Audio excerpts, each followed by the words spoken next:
তো বন্ধুরা অনেক দিন থেকে তিলগুলো পড়েছিল ঘরে, তাই আজকে ভাবলাম এটার একটা উপায় করা যাক। তো আজকে দারুণ স্বাদের তিলের খাজা ঘরেই তৈরি করে নেব। তো এই যে তিলটা কিন্তু অনেক দিন আগেই পরিষ্কার করে রেখে দিয়েছিলাম, এটা প্রশ্ন সরকারিতে আনা হয়েছিল। তো বেশ কিছুদিন থেকে তিলটা মানে ঘরেই ছিল। তো আজকে ভাবলাম এই তিলটার একটা উপায় করি আর দারুণ স্বাদের একটা রেসিপিও তৈরি করি, যাতে তোমরাও সহজে বানিয়ে খেতে পারো। তো দেখো বেশ কিছুটা, এটা কালো তিল, তো তিল নিয়ে নিচ্ছি আর এখানে চিনে বাদাম কিছুটা নিয়ে নিচ্ছি। এখন আমি যেই কাজটি করব, তিলের খাজা বানানোর জন্য সমস্ত কিছুই ভেজে নিতে হবে। দেখো কড়াইটা আগের থেকেই বসিয়ে দিয়েছি রেসিপিটা করব বলে। তো তার মধ্যে আমি চিনে বাদামগুলো আগে দিয়ে সুন্দর করে শুকনো কড়াইতে ভেজে নেব। একটু সময় ধীরে সুস্থে ভালো করে নাড়াচাড়া দিলে কিন্তু বাদামগুলো কালোও হবে না আর ভাজাও খুব সুন্দর হবে। তো ভাজতে ভাজতে দেখবে বাদামগুলো এরকম ফুটে ফুটে একদম ফাটা ফাটা হয়ে যাবে, তখন বাদামগুলো নামিয়ে নিতে হবে। বাদামগুলো মানে ভাজা হয়ে গেছে। এখন এবার আমি বাদামগুলো নামিয়ে একটু সরিয়ে দিয়েছি, একটু ঠান্ডা হতে থাক, ততক্ষণ আমি তিলটা ভেজে নেব। তিলটাও দিয়ে দিচ্ছি।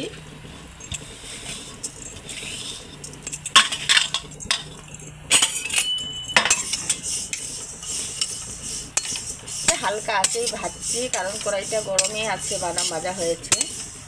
তো গ্যাসের স্টিমটা কমিয়ে দিয়ে এখন তিলগুলো ভালো করে ভেজে নেব। তিলখন ভাজা হয়ে যাবে তখন দেখবে চটপট করে ফুটা শুরু হয়ে যাবে। তিলগুলো ফুটতে ফুটতে ফুটা বন্ধ হয়ে যাবে, তখন বুঝতে হবে যে না, তিল ভাজা হয়ে গেছে। তো দেখো বেশ কিছুক্ষণ নাড়তে নাড়তে তিলটা ভাজা হয়ে গেছে আর তিলগুলো একদম ফুলে ফুলে উঠেছে, একদম ব্রাউন হয়ে গেছে। এবার আমি তিলটাকেও নামিয়ে নেব। তিলটাকে নামিয়ে নিয়েছি। প্রতিটা তিল দেখো একদম ব্রাউন হয়ে গেছে আর তিলগুলো একদম সুন্দর ফুটে গেছে। হাতে ডলা দিলে এইভাবে গুঁড়ো হয়ে যাচ্ছে আর ফ্লেভারটাও খুব সুন্দর আসছে। আবারও কড়াই বসিয়ে দিচ্ছি। তো আমি আজকে তিলের খাজাটা চিনি দিয়েই করব, তোমরা চাইলে গুড় দিয়েও করতে পারো। তো 200 গ্রামের মতন তিল আর বাদাম মিলে হবে, সেইখানে আমি 1 কাপের থেকে একটু কম চিনি নিয়েছি। এটাকে আমার একটু তারতার করতে হবে, একটু শিরা মানে তারতার শিরা বানাতে হবে, যেরকম কি লাড়ু মোয়ার জন্য করি। তো একটু জল দিয়ে দিচ্ছি যাতে চিনিটা সহজে গলে যায়।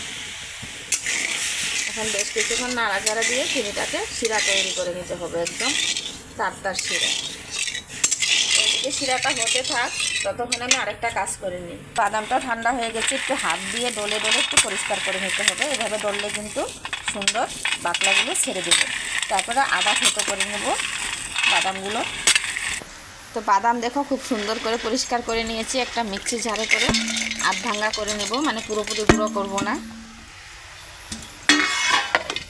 তো দেখো বাদামটা এরকম আধ ভাঙ্গা করে নিয়েছি, পুরোপুরি কিন্তু গুঁড়ো করিনি।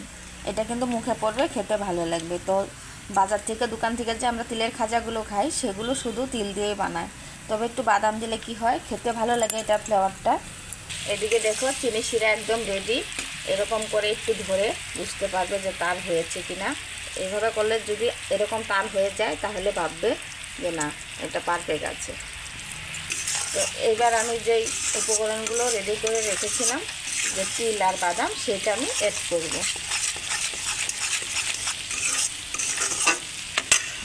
প্রথমে দিয়ে দিচ্ছি বেশ কিছুটা তিল, এরপরে দিয়ে দিচ্ছি বাদাম। এখন ভালো করে মিলিয়ে নিতে হবে, খুব সুন্দর করে মিলিয়ে নিতে হবে। আর খুব দ্রুত এটা কিন্তু জমে যাবে, তার জন্য একটু হাত চালিয়ে ভালো করে লাগিয়ে নিতে হবে। যখন দেখবে এরকম মিশে যাবে, তখন একটা কিছুতে নামিয়ে নিতে হবে। সঙ্গে সঙ্গে এটাকে এরকম করে সেপ দিয়ে দিতে হবে। আর এটা যদি চাও লাড্ডু মতন করে বানিয়ে নিতে পারবে তোমরা। এটা গুড় দিয়ে করলে কিন্তু আরও বেশি ভালো হয়। তারপর কিছুক্ষণ এরকম ছড়িয়ে রেখে যখন ঠান্ডা হয়ে যাবে তখন ঠিক কেটে নিবে। তো যেরকম মন পছন্দ সেরকম কাটতে পারো, তবে এটা গুড় দিয়ে করলে কিন্তু আরও বেশি ভালো হয়। তো এবার আমি একটু কেটে দেখিয়ে দিচ্ছি তোমাদেরকে। দেখো কতটা টাইট হয়েছে। এটা কিন্তু এইভাবে বাচ্চাদেরকেও দেওয়া যায়, নিজেও খাওয়া যায়, একদম তিলের খাজার মতন খুব বেশি ভালো লাগে। হ্যাঁ দেখো দেখতে কতটা লোভনীয় হয়েছে আর খেতেও ভীষণ ভালো হয়। তবে আমি উষুম গরম অবস্থায় কেটে দেখালাম, কিন্তু এটা ঠান্ডা হলে আরও বেশি ভালো হয় আর একদম মুচমুচে হয়ে যায়। আর ধরতে দেখো ভেঙে যাচ্ছে, একদমই কিন্তু ওরকম টাইট হয়নি।